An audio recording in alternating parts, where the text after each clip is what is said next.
नमस्कार मित्रों, किशोर कुमार दास पथिक का स्नेह सिक्त अभिवादन स्वीकार हो। एक बार फिर से लेकर आ गया हूं मित्रों आप लोगों के लिए बातें पथिक की।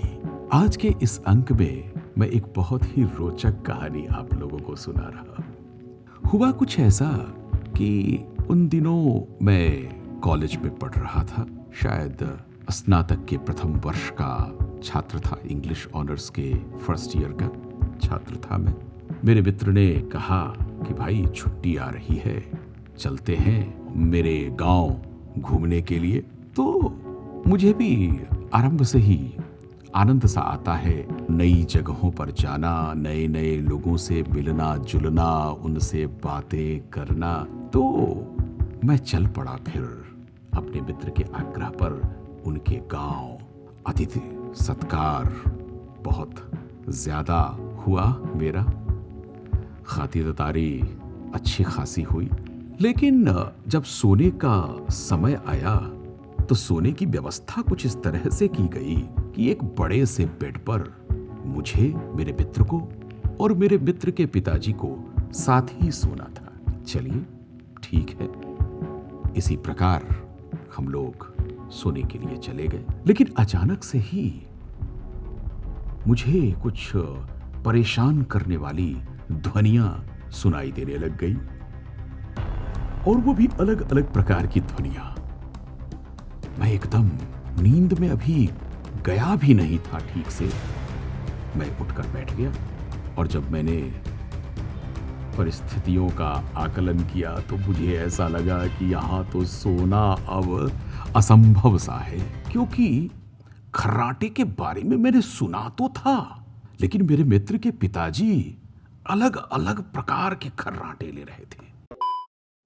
पहला खर्राटा जिसमें कि सांसें तेज तेज चल रही थी,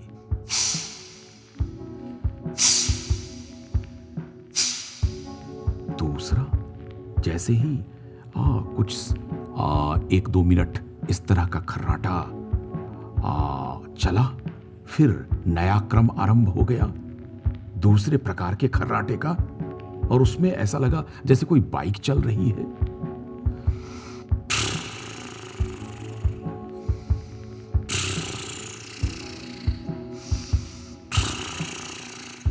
हे भगवान! और कुछ देर तक फिर ये क्रम चलता रहा, और फिर नए प्रकार का खर्राटा।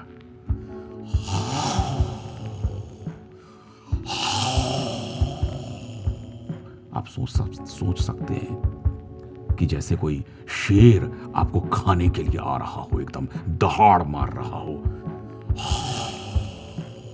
और विचित्र सी स्थिति तो ये कि जब इन 3 तरह के खर्राटों ने अपना अपना क्रम समाप्त किया तो फिर मिश्रण आरंभ हो गया, और वह मिश्रण खर्राटों का और भी विचित्र था। कैसे?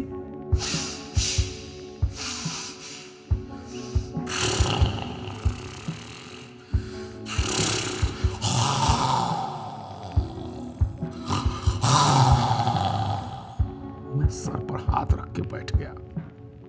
मैंने सोचा कि अब तो आज रात भर जागरण ही करना पड़ेगा, कोई दूसरा विकल्प है नहीं।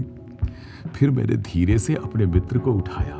मित्रवर, चाचा जी तो इतने जोर से खर्राटे ले रहे हैं, वो भी नाना प्रकार के खर्राटे ले रहे हैं, उनका जबरदस्त मिश्रण प्रस्तुत कर रहे हैं कि इसमें निंदिया रानी तो एकदम फुर्र हो गई है। अब तो नींद की कोई संभावना लग नहीं रही है मुझे, मैं सो नहीं पाऊंगा। मेरे मित्र हंसते हुए बोले कि हाँ, ये समस्या तो है थोड़ी सी। ऐसा करते हैं कि हॉल के दूसरे किनारे पर चलते हैं और वहां पर फर्श पर ही कुछ बिछाते हैं और वहीं हम सो जाएंगे। गर्मी का ही समय था तो मैंने भी हामी भर दी, कोई दिक्कत की बात नहीं है। तो फिर हॉल के उस दूसरी तरफ, दूसरे कोने में हम लोगों ने एक छोटा सा बिछावन करके नीचे फर्श पर सो गए हम। भाई साहब, कुछ घंटे सोया होऊंगा मैं, शायद 2 घंटे सो लिया होऊंगा। अचानक से मेरी नींद खुलती है, क्योंकि खर्राटों से बचना तो मुश्किल था।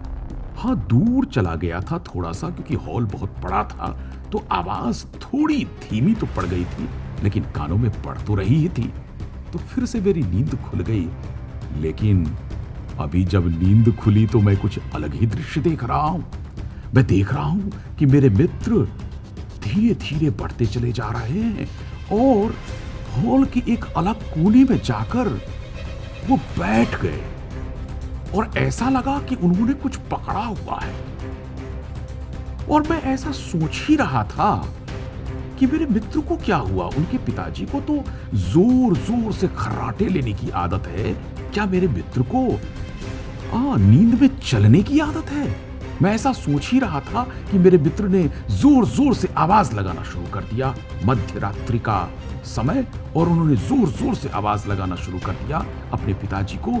पिताजी, पिताजी, आइए आइए, मैंने इसको पकड़ रखा है, आइए आइए, चोर है, पकड़ रखा है, पकड़ रखा है।